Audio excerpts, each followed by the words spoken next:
guys, welcome back to my channel. So today I am doing a reading vlog where I read 4 new release thrillers that have come out within the past few months. The first 2 being books that just came out in January of this year. Midnight on Beacon Street by Emily Ruth Verona. This one is a thriller horror. The Fury by Alex Michaelides. This one is a thriller that just came out. Of course, the author of The Silent Patient. Then Where You End by Abbott Collar. This one, did this just come out in January also?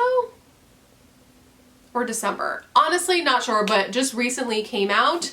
And then the last one here I have is Strange Sally Diamond by Liz Nugent. This one came out the summer of 2023, I think. But this one I've been seeing on everyone's best of 2023 list, so I had to pick this one up and check this out, and you guys have been asking me to read this author for a while, so I figured I would read this one for this video. So if you want to hear my thoughts on any of these books, just keep watching. Okay, hi. So I started reading Midnight on Beacon Street, and guys, I am so freaking bored already, and I'm only 30 pages into this book. Like, thank God this is only 190 pages, so it's super short, and I was expecting it to be like super quick, fast-paced read. This is so slow. This is like the slowest, slow burn, character-driven read under 200 pages that I've ever read in my life. We're following this girl, Amy. She's 17, she's a babysitter. It's 1993, and she is babysitting for these she's babysitting for this mom who's like going out on a date, and she's babysitting her 2 kids. There's Ben, he is 6, I believe. Yeah. He's 6, and then his sister, Mira, is 12.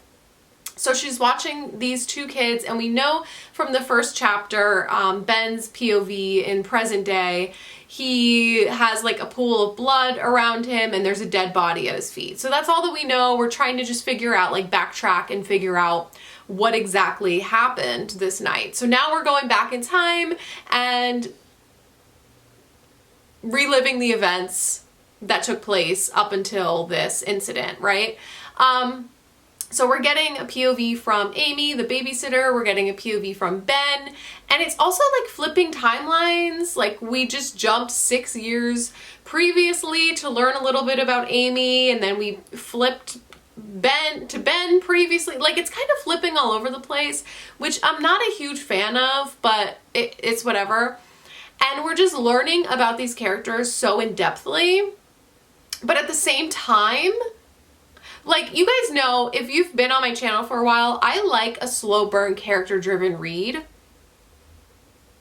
So for me to be sitting here saying, like, this is too slow and, like, not making sense is, like, a lot.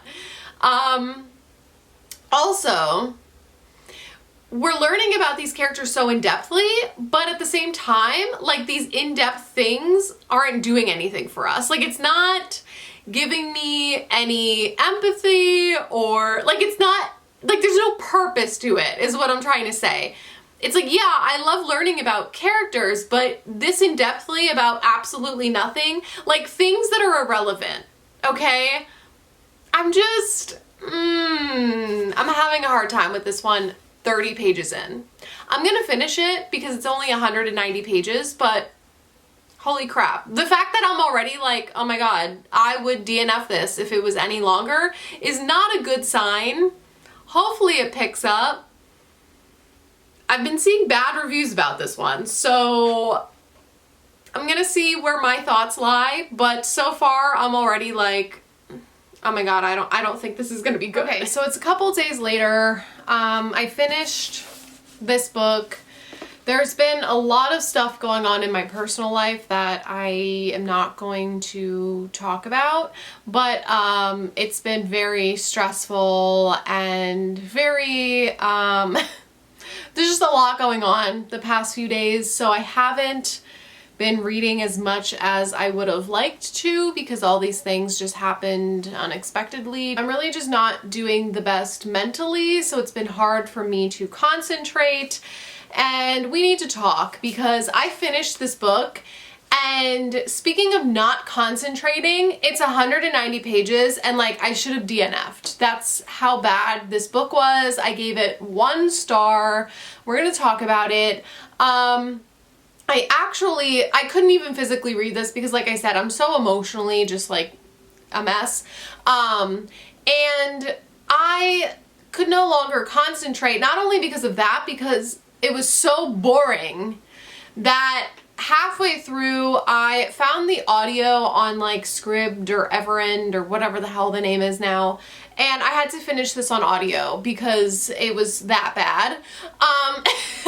And so I was reading this book, and I kid you not, nothing happened until the last like 40 pages, something like that. Nothing happened. And then when something did happen, it was so underwhelming and stupid and ridiculous. I was like, what the actual hell was this book? This was actually one of the worst books I've ever read in my life. This is like the worst book of 2024, and it's only February. That's how bad this book is. The writing style was all over the place. You know, like I said, we're following this babysitter, we get her POV, and then all of a sudden it's like flashing back to 6 years ago, and like, oh, I used to bake cookies with my babysitter. And like these past chapters, most of them could have been completely erased from this book. Like, this is actually something that would have been great as a short story. I'm not even kidding. Like, most of this book was just filler nonsense. And then it's like, then we would switch and get chapters from Ben, the little boy. And then we would get chapters from like his family in the past. And I'm like, why is this even necessary? And they were just random ass stories. And I don't know, I think she was trying to do it for like character development and like, you know, but I didn't feel anything for any of these characters. Like, the past chapters did absolutely nothing because I just didn't care. Like, I don't care that they baked cookies 6 years ago. Do you know what I'm saying? Like, it was so all over the place. It was so like just jumbled nonsense. This writing was just a mess. And then, like I said, the twist at the end, which was just like something stupid, was just that, something stupid. I feel like I wasted time, I wasted money, I wasted so much on this book. It was so freaking bad, and I ignored the bad reviews. I was like, you know what, it's probably not that bad, right? How bad could it be? Really? It sounds so good, and it sounds right up my alley, and like, this was trash. And also, like, a lot of the chapters with the babysitter felt really YA because we're getting like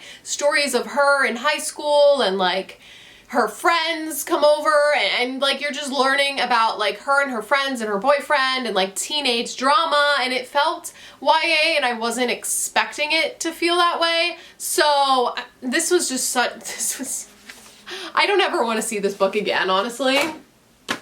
Then I started reading The Fury by Alex Michaelides.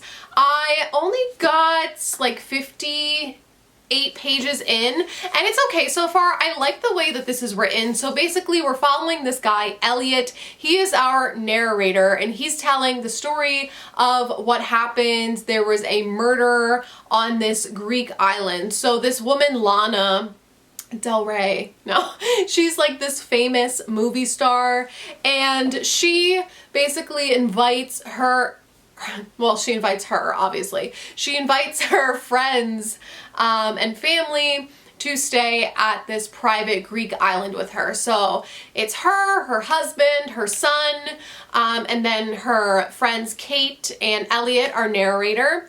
And then there's her like personal assistant, and then there's someone that lives on this island that kind of is like infatuated with her. So we're following these people. We could just kind of get to know them in the beginning, but I like the way that this is written because it's from the perspective of Elliot, and he's like, I'm gonna tell you about this famous murder that took place and what actually happened that night because I was there. So he's kind of narrating this like nonfiction story to us, and he sometimes will interrupt, like we'll be learning about characters, like I don't know, we're just getting some like character development and stuff in the beginning, and then he'll like stop and then say something like from his mind. So it's kind of like he's telling you the story and interrupting at certain points, if that makes sense. So I don't know, I really liked that writing style, and I'm kind of like, oh, is he an unreliable narrator? Like, what is going on here? And that's pretty much it. It is slow. So there's like dog slobber on this. It is slow. So like not much has happened yet, so I'm excited to see where this goes. I've been seeing really mixed ratings. I've been seeing a lot of people give this 5 stars, say it's a masterpiece. I've seen a lot of like 2-star ratings. I don't know where I'm gonna fall, but I'm enjoying the writing so far. It just is really slow so far. So yeah, I obviously will update you when I get farther in this, and I'll talk to you later. Okay, hi, so it's time for a little bit of an update. I read another 100 pages of The Fury. I'm on page 150, and I'm not sure how I feel about this. I am still liking the writing style, but it's really slow. Like really, really, really slow. I'm just not quite sure if this is gonna stick the landing for me. Depends how the second half of this book goes, but it's just like a very slow, straightforward thriller so far. It's just very slow. Very short chapters, like a few pages, so it's quick to get through. I just haven't been reading as much, but it's just very slow. Like I said, like not much is happening, so I'm kind of like, this is gonna have to really wow me to make me be like obsessed with this book, but right now it's definitely not looking like a 5-star, I'll tell you that. Like it's just okay so far. I don't think it's bad. I just think in order for, I personally like slow books. If you've been here a while, you know that. And I don't mind slow thrillers. Like None of This Is True by Lisa Jewell is one of my favorite thrillers of all time, and it's slow as hell. But in order for like a slow-paced thriller to work, it has to at least like hook me at the end of the chapters, or like make me want to keep reading somehow. But this is just kind of like chapter after chapter, not much is happening, and I don't feel super, super invested into the characters or what's going on. So that's why I'm saying like the twists or the ending or something is gonna have to really, really work for me.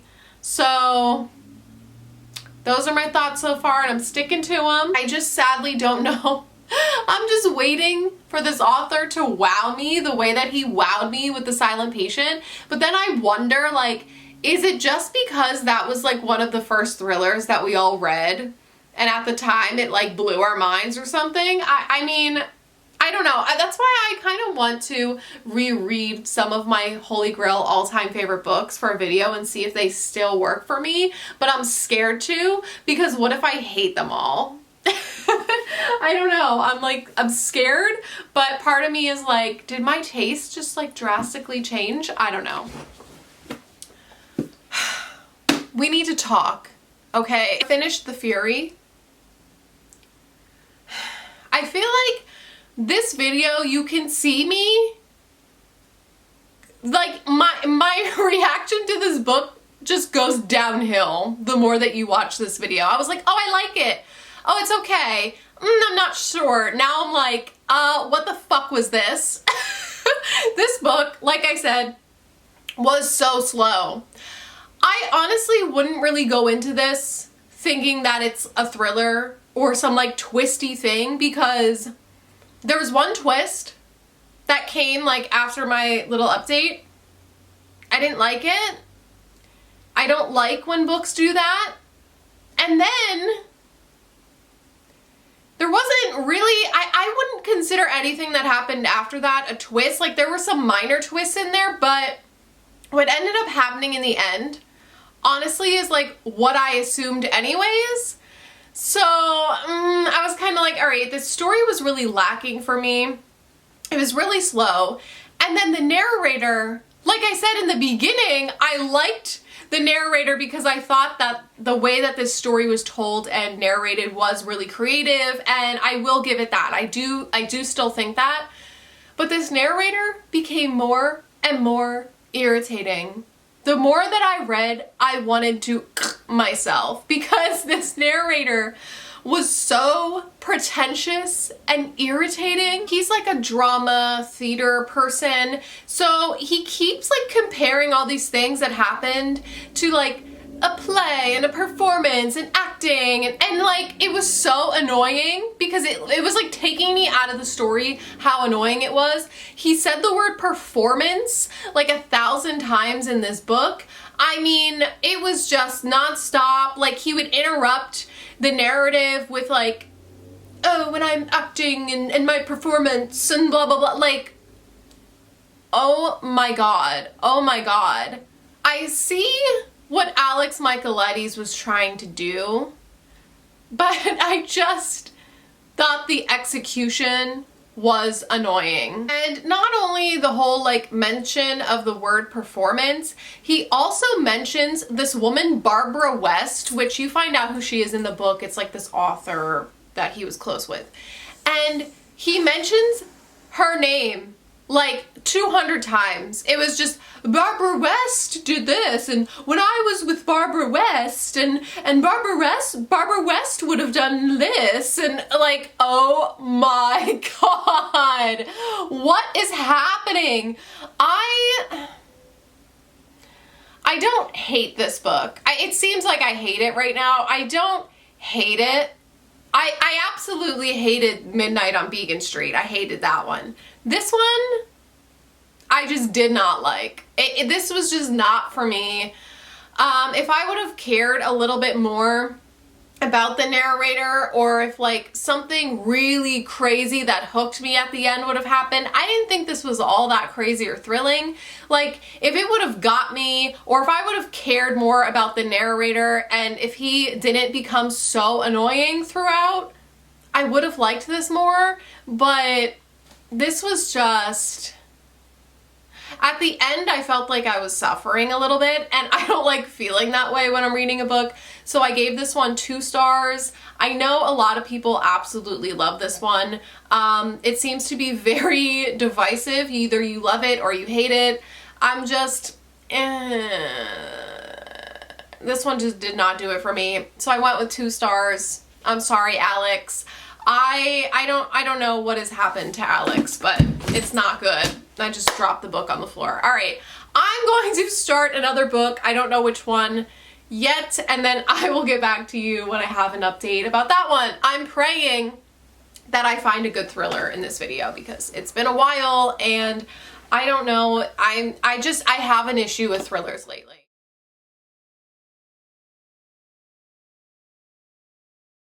Hi, so it's days later. I haven't been reading much. Like I said, there's a lot going on, but I did start Where You End by Abbott Collar. So this book, I got 136 pages in. Okay, so this is about 2 twin sisters and it takes place in the 80s, and one day they are in a car accident. And Kat gets severely injured, ends up in a coma, and she does get out of the coma, and when she wakes up, she doesn't remember anything. She has zero memory of like her entire life, who she is, etc.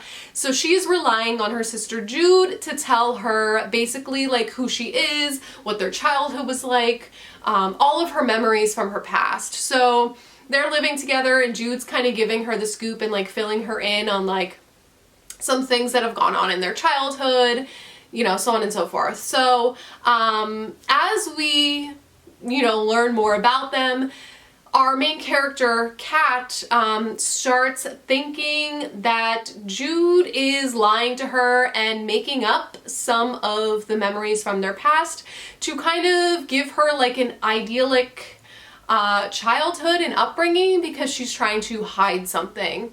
So she is now on a mission to figure out why Jude is lying to her and what actually happened in the past. So we are getting past and present timelines from both Jude and Kat.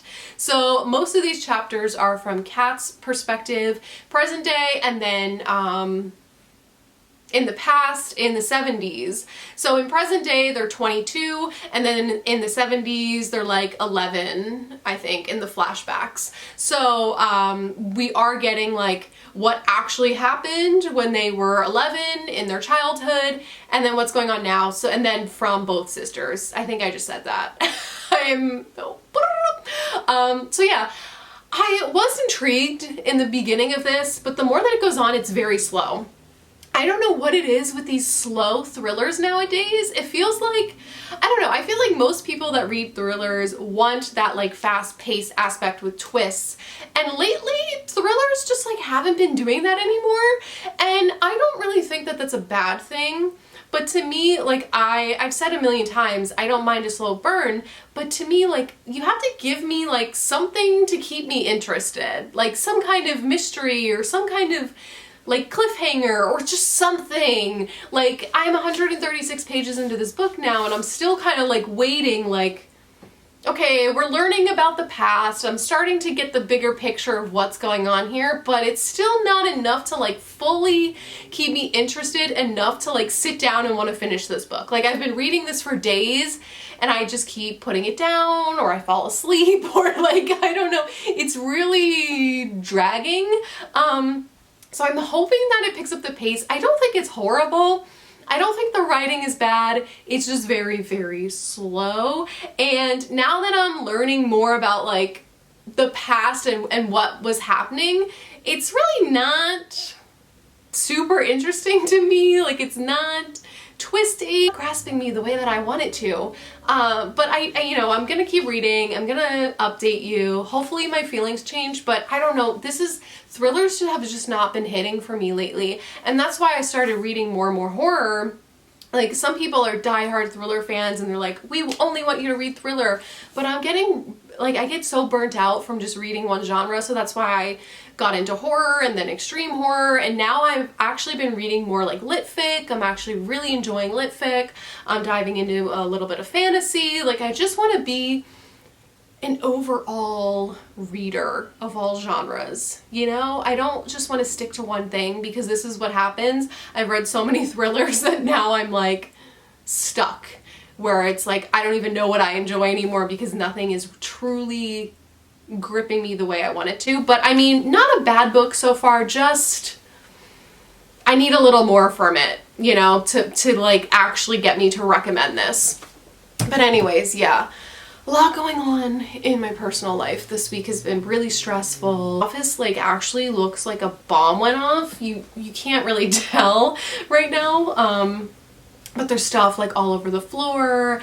I've been going through my closets. I'm trying to declutter, and I'm redoing my closet storage and organization, and I'm trying to like clean and get things organized. Right now it looks like a bomb went off, and I just bought some new clothes. I've actually been debating, let me know what you think. I've been debating starting to do loungewear reviews on TikTok. I never used TikTok in my life. I don't have a TikTok. Like, I don't use TikTok. I don't like TikTok. I don't even like going on there.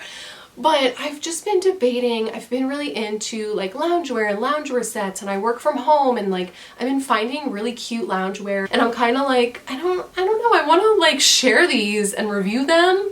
Let me know what you think, if you would be interested in that, because it kind of goes with books, right? Books and loungewear. I also had a nervous breakdown, and I bought some things from Sephora just to cheer myself up. Do you want to see those things? I don't care. I'm going to show you anyways, but let me go pee first because I'm about to pee my pants. Here's my little mini Sephora haul. I got some of these Glamnetic nails because I had a nervous breakdown, and I just thought that maybe I should start doing my nails. Don't look at them, okay? I don't know.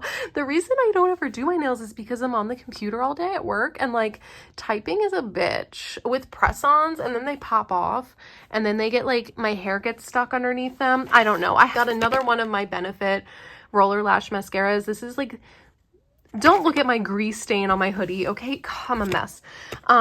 This is like the only mascara that works for me that actually like makes a difference with my eyelashes. Jisoo hair oil. My hair's been super dry, and I really like the IGK, I almost said MGK, the IGK oil. I don't know what it's called, but that's been working well for me, and I wanted to try this one. It's honey infused because I've heard great things. Skin has also been super dry, so I got this Merit Instant Glow Serum, also Clean Beauty, and then this Rose Ink Foundation. Heard great things about this, also clean, so I'm excited to try these things. Hi, I'm back. So I finished, well, kind of finished this book, Where You End. I say kind of because technically I had to skim a little the last 100 pages because this was never ending. So let's talk about it. This book sucked. I gave this book 1 star. I think we last checked in and I was like, it's okay, but I don't know. It's kind of getting ridiculous. And this just unfortunately started going so downhill rapidly. This book was extremely slow, extremely boring. I don't really want to say what the trope is because a lot of people are saying it in their reviews, but I don't know. I feel like this book is so slow that if I told you, it would give it away. There's just not much going for this book. So if I'm like, oh yeah, it's this trope and this happened, like, you're just going to be even more bored. I would go in blind if you do want to read this book, but I don't recommend it. This book, there were a lot of things that didn't make sense. It was just completely ridiculous, boring. There was this cringy thing. The writing got super cringy. The writing kind of got convoluted and confusing, and there was this cringy thing where, since they're twins, they came up with this thing, like, when they were kids, they came up with their own language where they would, like, say things backwards. Like, they would write words backwards and then, like, say them out loud. I don't know. But it was this, like, cringy language that they came up with that they could, like, speak to each other and no one else knows what they're saying. And they started doing this throughout the entire book. Like, like, in the beginning, I was like, oh, okay, whatever. But they started doing it more and more and more and more and more throughout the chapters. And I was like, oh my God, this is so irritating and cringy. And, like, I can't believe I'm reading this right now. Like, that's how it made me feel. I just feel like this book was a hot mess. I really just did not like where it ended up going. I did not like the past chapters. They were just, like I said, ridiculous. And for this trope that was going on, this was like the most boring book that I've read from this trope. And, you know, really not much happened until like the end, but there was no real like sense of danger or sense of urgency or thrill. It was just like another slow, boring thriller. That's all I can say about this one. I gave it 1 star. It was a hot mess. I can't wait to get rid of this book. I'm striking out. I'm striking out. But I will say, let me get the book. And my coffee because I'm exhausted. So I did start Strange Sally Diamond last night. I'm already on page 110 because I freaking love this book so far. I love it. So let me see if I can explain this without butchering it. So we're following this woman, Sally Diamond. She's 42, I think. She's neurodivergent. And she, in the beginning of the book, we find out that her adopted dad passed away. And since she takes things very literally, he said to her the one day, like, when I die, just throw my body in the trash and put me in the incinerator or something, as a joke. And she literally did that, set his body on fire, and now it's like a news event, right? And because this is in the news, people now know who she is and they recognize her from something that happened in the past when she was a child.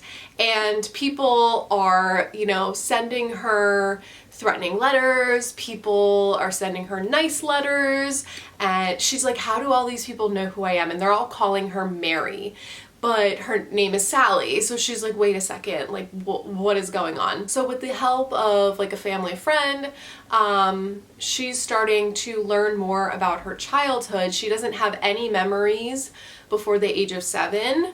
So she's trying to like uncover those memories and what happened. And we're also reading letters from her dad, her adopted dad who passed away. And he kind of explains things along the way. And someone sent her like a teddy bear in the mail from her childhood. And she's like, who is this person? How do they know who I am?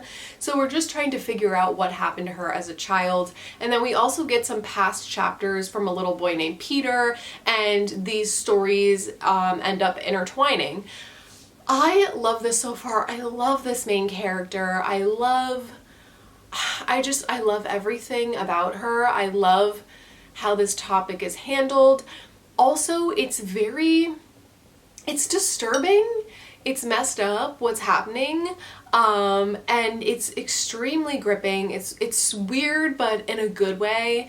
I just love this main character so much. She kind of reminds me of Molly from The Maid by Nita Prose, but I just love, I don't know, I love characters that actually feel real, and this character feels insanely real. She feels so fully fleshed out to me, and I just truly love her.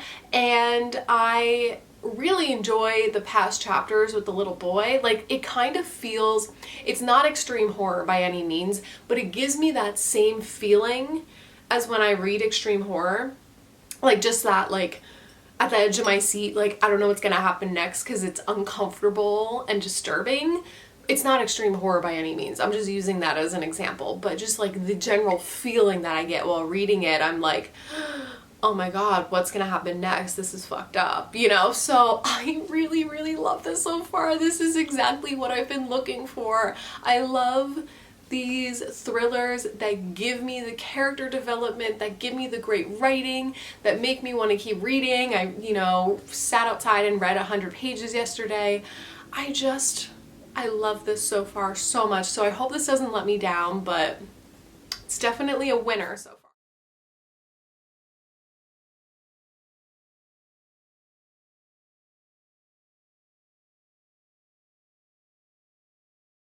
Okay, so it's the next day. I have an update. I didn't finish this book yet, but I'm close. I think I have like 70 or 80 pages left. I'm on page like 230 something. So thoughts. This did slow down quite a bit. I think the first 100 pages were just like crazy fast paced.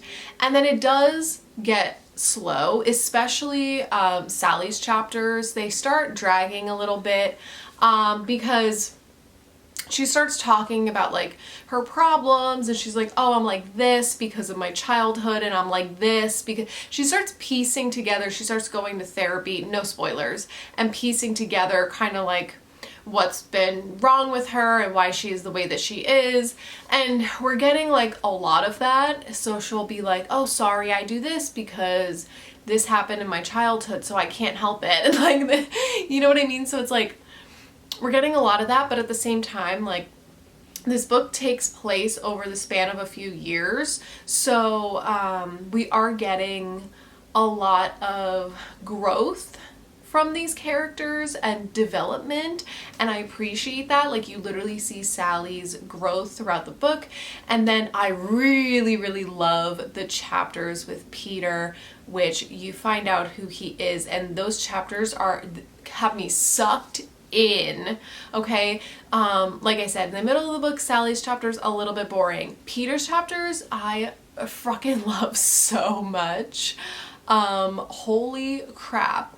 And then, you know, we're following him throughout a few years and the growth of him, and this is wild. I don't want to say too much else, but like, this these Peter chapters I just love so much, and we're starting to piece things together now. So I'm really excited to see where this ends up going. I mean, this is definitely probably at least 4 stars for me, if not 5, depending how this ends.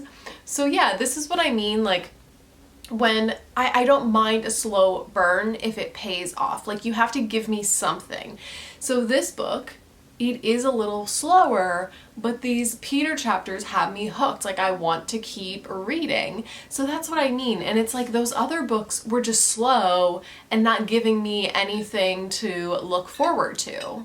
But this one, okay, sorry if the lighting is crap, the weather is crap, and so is my mental health now. I hate the rain. I hate the rain so much. It puts me in like the shittiest mood. And it's not supposed to stop raining for the next like 10 days or something. Anyways, I just finished Strange Sally Diamond, and like I was saying, this book is more of a character study. It's like a thriller, but it's a character study. It's not super thrilling. There's not tons of twists. It is slower paced, but I really liked this main character, and I really liked the chapters from the boy. Those were my favorites. And this is dark and disturbing, and it does explore like real life elements and the darker side of humanity, and you guys know those are my favorite types of books. I do feel like this was just super realistic, and what was happening throughout the book, like, I could literally see being real. Pretty creepy at times, like disturbing and dark, and I really like the commentary on like, how do we become evil? Is it inherited? Is there a certain point of our lives where the darkness takes over, or that someone becomes evil? Can it be passed down throughout generations, etc.? I really loved this. The only thing I must say, the ending like didn't quite hit, but it was super realistic at the same time. So like, I'm not mad at it. I actually gave this book 5 stars. I really, really liked this one a lot. Even though it was slower paced, I think it was done really well. It really sucked me in. I wanted to find out what was happening. Just really, truly loved our main character, and the commentary on like what happens to us as children and how it affects us as adults, and how our childhood like really shapes who we are, and the things that we like stuff into our subconscious come out later on in life. And I really love this book so much, and I'm so excited because you guys have been telling me to read her for a while, and I did also purchase Lying in Wait, so I'm super excited to get to that one now. Is Liz my new fave? Did Liz finally like save thrillers for me? Because I have been waiting so long to read a 5-star thriller. Like, it's been months and months and months because I have just hated pretty much everything, and this was just giving me exactly what I now look for in a thriller. Like, I'm not looking for the fast-paced, twisty, crazy books anymore. Like, I'm just looking for something like this with depth, and I really appreciate this one. So, highly recommend. Finally got one good book out of this vlog. So yeah, I will probably do like a backlisted thriller vlog in the next month or 2. Let me know if that's something that you want to see, because like I said, I do have Lying in Wait, and I know a couple of you guys recommended it to me, so let me know if you want me to put that book in that video. And yeah, I will see you in my next video. Bye!